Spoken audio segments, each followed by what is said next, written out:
What's up, guys? It's Jay. It's time for True Blood review. I know you're excited. Let's get straight into it. Let me first start off by saying, dude, Steve Newland's wife is fucking crazy. Okay? Now, I don't mean that as a, you crazy, ha ha ha ha ha. No, like, you're insane. Like, your mental, like, up here, something is flown away. It's gone. It's just, it took flight and it's gone. Right? She comes to the governor's mansion probably to have sex with the dude because, you know, they have this weird bang bang relationship. That's great. That's cool. A little weird for me, but I get it, right? So she goes there and she's like, "Hey, there's no security. Why isn't my weird old vampire hating kind of boyfriend thing, why isn't he protected?" Right? So she goes into the house, comes out the back, and she sees it. She sees it. She's like, "Oh God. Oh no." She sees the fucking head of the governor sitting on the little step, and she's like, she's talking to it. Like, she's like, "But you, you were a great man, and I love you." And she's talking to the head, right? The head's not attached to anything. It's not, there's nothing here, right? She's just talking to the head. And I thought that's odd because, first of all, I had to give kudos to the actress. Because to give that kind of impassioned speech to a fucking severed head and then to go all out and kiss it, like she kissed it goodbye.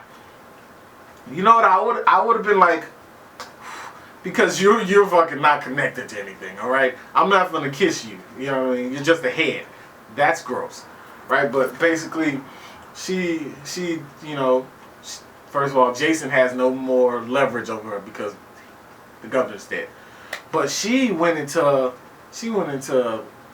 crazy. I don't want to go political, so I won't. But she goes into a crazy mode, and she decides, we're going to pretend like the governor's still alive. Let me get the senator to come down here. We're going to work something out. We're going to clean it up. Pretend like he never died. He's governing from the shadows from now on. And I'm his face. And I'm his hand. I'm his power. Right? So basically, she is handling all things involved with this vampire prison thing.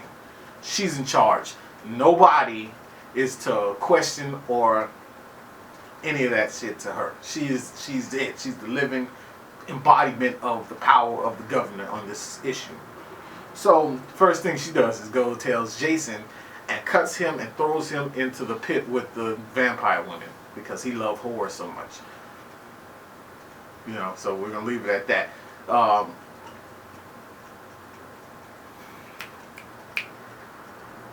Tara comes in to save his life. But it's another vampire there. She seems to be much older, and you know, I think Jason might be in trouble. Let's leave it. Let's just call it what it is. He might be fucked. So then we have Sookie. Sookie's there with Warlow. She just had sex with him. They turned on the lights, you know, because the lights from their genitals created light. So that happened, and so Warlow's like, "Well, we're gonna enjoy our future together, and we're in love." And it was kind of funny because it was like, you know, when a guy has sex with a girl, she usually is the one like, "Well, we're in love now, and can't wait for you to meet my parents." And he's like, "Ooh, it was just sex." So that's basically what Sookie did to him. And then she heard Arlene crying because Terry's dead. She goes to Arlene, and Arlene's like, "Oh, I think he's dead, and he's died. I don't. What do I do now? I have kids, and he's dead." So she's helping her. And they go take her back home so she can tell her kids. She tells the kids. What happens is Lafayette goes with Sookie to get the key to that Terry left him to see what's there. So gets the key. In the key at the place, they open it up, and it's a life insurance policy to give to Arlene. They go back to Arlene. Arlene's drunk as shit. She just, so they say, we're not going to tell her now. She's just drunk. She's off. She's just, like, gets weird.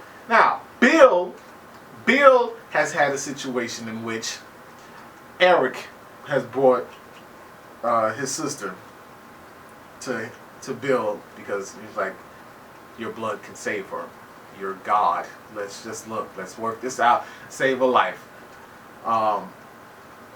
He's like, look, okay. At first he's like, no, she doesn't want it. She refuses to take the blood. I'm not going to force it on her, right? Then he says, okay, look, fine, let's try it. They try it. It doesn't work, right? She's still dying from hepatitis V, right? So then Eric's like, look, we need to get Warlow's blood. Warlow blood will save her. And he's like, okay, I need to get Warlow. Anyway, let me go get Warlow. So it's broad daylight. Okay, he drunk Warlow's blood one time, and I guess he just walks in the day now. It's just what happens now. He doesn't. It's not a question of, oh, it's a limited time only. He walks in the daylight now. Okay, he walks right on over to Arlene's house. Okay. And Arlene sees him. She's like, holy fuck, am I drunk? I just saw a vampire in the daylight. Right? And he's like, no, I'm real. And holy fuck. She was just taking, I don't blame her. You see a fucking vampire walking in the daylight, something's wrong. So he talks to them, and he talks to the Andy and tells him, look, I'm very sorry about what happened. But you must realize as a father that I will protect my children with everything I have in me. And you should do the same. Now, basically that was a thinly veiled threat. If you go after my daughter, I will end you. I walk in the day. I will catch you while you in the bathroom, while you sunbathing on the beach. I'll sneak up behind you and snap that shit. Did you see what I did to the governor? You didn't see it, but I snapped his shit with one tooth. Okay. So that happens. He talks to Sookie and tells her, look, I need Warlow back. Okay? Your friends are in danger. If you don't do this, they will die. We will both have blood on our hands. And she's like, okay, fine, I'll talk to him. She goes back to talk to him. That's how that part of the story ends. We got Eric. Eric's having flashbacks of when he first met his sister and all that, and you know, she dies.